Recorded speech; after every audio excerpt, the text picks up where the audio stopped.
guys, it's Stubbs here. Welcome back to another one of my garage videos. So this time we're here with a Bugatti Veyron, as you can see. It's very plain looking, just because I didn't want to do anything to it whatsoever. But there is something a little bit different, as you've noticed by the title and the thumbnail. This isn't your standard Veyron. First of all, of course, I had to change this to a rear-wheel drive, right? So that's something. Now the next thing is, even though I left the standard tires and everything on it, like, I don't know, it was a task, but I managed to do it, and now I have a Veyron that can do this.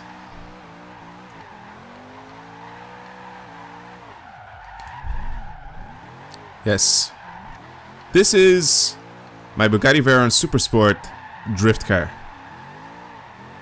When I take this out online and I like mess around with people, they look at this thing like, what the fuck, why, who would do something like this? Well, I would, for example, because this thing is an absolute monster.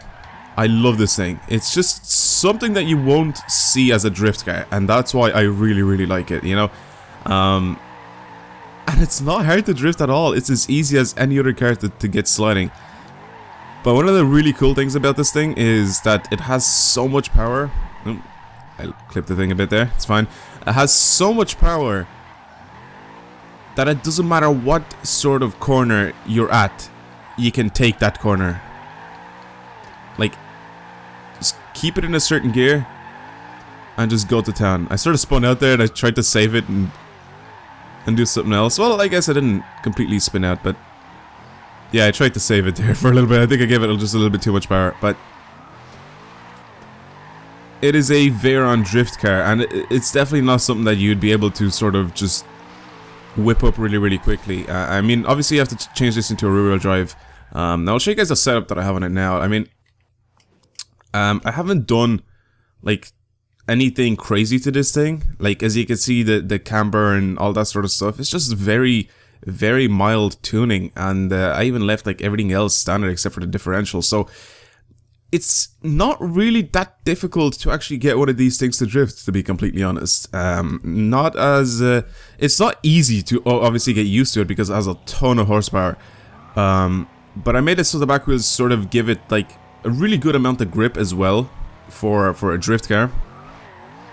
So basically I can just push myself along, you know, sideways very easily. So that's another thing that you sort of have to get used to. Like when you're driving lower horsepower cars, you can just slide them around and do whatever. But this, you sort of just take the whole concept of drifting and you make it actually a little bit more realistic with a controller.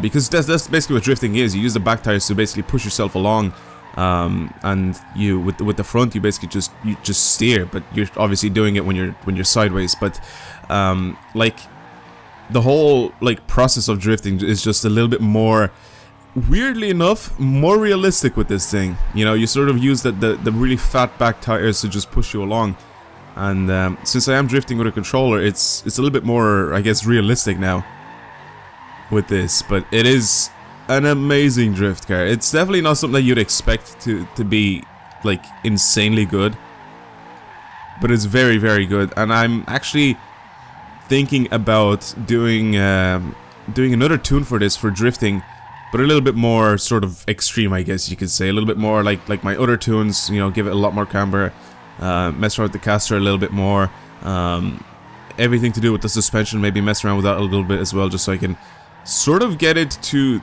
do like bigger slides and stuff like that. But right now it's just, well, what I mean by bigger slides, I mean like get like more of an angle when you're drifting, you know, because like this thing is good and you can do what I'm doing like right now, obviously, but if I want like crazy angles and stuff like that, and you know, do like some reverse entries and all that sort of stuff, I'm gonna have to change the setup a little bit more. But yeah, this is one hell of a drift car, and it's definitely something unusual and something that I guess you wouldn't see that often, you know, as drift cars in even in a video game. But yeah, that's gonna be it for today. Hopefully you guys have enjoyed today's video of my garage. I don't entirely know exactly how this car came along. I don't know if anybody actually said make one of these as a drift car or what's going on, but like, I think this car just ended up happening somehow, and now it's in my garage.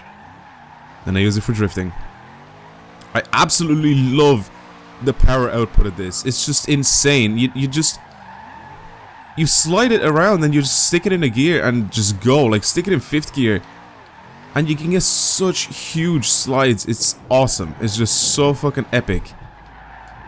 So good. And you have so much control over it. Like, you've seen, like, now, like, I haven't crashed too much. Like, obviously, I've misjudged some of the corners and whatever, but that's just, you know, that's me just being careless. But you don't crash in this thing.